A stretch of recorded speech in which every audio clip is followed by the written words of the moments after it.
ده تهديد من جماعة توكل كرمان. وتوكل كان ردها ايه؟ ما أنا ما سألش، لأنه لم نلتقي إلى اليوم.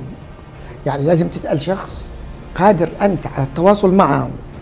لكن اختطفوا يعني المرشدة في السبيان الخاص بالمعهد اليمني لتنمية الديمقراطية حول مصداقية قناة الجزيرة، وسجنوها ليلة كاملة لولا العلي هذا الكاتب الجميل الذي كان معهم، لكنه رفض أن تكون هذه الفتاة معتقلة لمجرد أنها توزع استمارة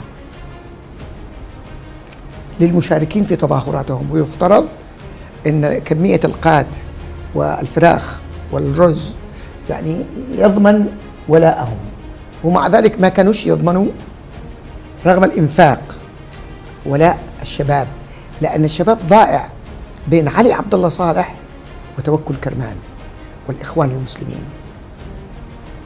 وبالتالي أعتقد إذا كان لعلي عبد الله صالح أخطاء جسيمة لا يغفرها التاريخ، هي شنه حربا على الجنوب، ولا مبرر لهذه الحرب.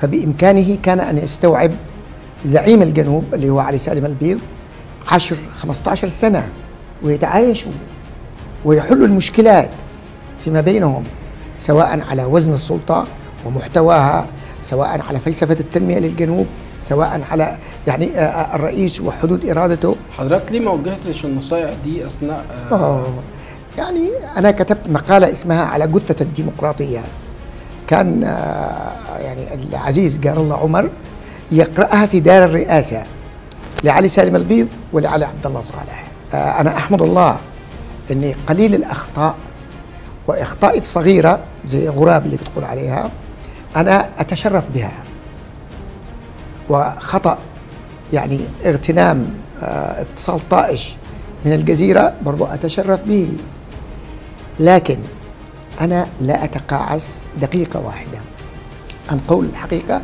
كما أراها، ولست الحكيم ولست الصائب. من أراد أن يتحدث نيابة عني فليتفضل. نحن كل يوم نعقد اجتماعات، وأقول نفس الحقيقة. الآن هنا في مصر يعني انعقد اجتماع في منزل الشيخ سلطان البركاني لقيادات المؤتمر. أنا طلبت منهم طلب بسيط جدا، قولوا لنا من هي القيادة، طالما قبلت باغتيال علي عبد الله صالح ولم تصدر بيان إدانة ضد الحوثي العدو، لم يدينوه، تخلوا عن صالح. أقصد أن هذول موظفين وليسوا قادة. القائد يجي من ضميره، ما يجيش براتب يعطى له حتى ينفذ أوامر من يعطيه الراتب، والآن بيشتغلوا بمناصب كبيرة جدا. لكن المهم اغتيال علي عبد الله صالح لم تعد من المحطة. يعني الناس مستعدين يتخلوا عن دمائهم، يتخلوا عن أعراضهم، عن أرضهم، عن وطنهم، مقابل لا شيء. يا ريت هناك شيء. اللي تقول لي الدولارات والكلام هي لا شيء، بدون ضمير، بدون إنسان داخلك يستطيع أن يوظف هذه الدولارات في تعليم، في بناء سلطة، في بناء انضباط اجتماعي أفقي ورأسي. حينها الكل سيصبح زعيم، الكل سيصبح قائد.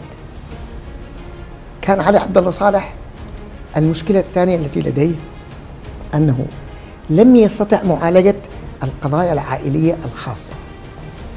يعني حتى اللحظات الأخيرة كان يتوقع أن لا يغتالوه الحوثيين، كان مطمئن لهم، وكان يتوقع أن المواجهة الأخيرة ستكون بينه وبين علي محسن.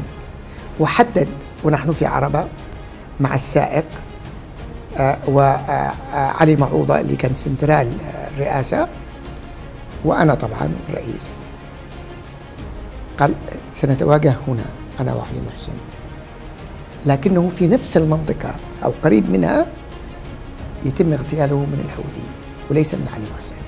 لكن كان حزبه قد مات. الشعب الذي كان يقوده بلا قادة كان مختفي. لا يكفي أن تقول أنك أنت زعيم بديل للشعب، لا يكفي. وكانت هذه ثاني أخطاء علي عبد الله صالح. الأمر الآخر الثالث من أخطائه التي لا تغتفر، يعني أنه كان يكتفي بالتعليم بالسماع، لا يستطيع أن يحمل كتاب ويطلع عليه ويعرف معناه وحينها يناقش المؤلف. معي مأساة إبليس كتابي هذا هو لم يقرأه، قال أنا أعلم، أنت كتبت عن إبليس، أنا تدافع عني. ضحكنا كلنا الموجودين لأنه لم يقرأ أن هذه قضية فلسفية عميقة، قضية تحتاج إلى كل الأديان تجتمع ويحسموا أمر إبليس.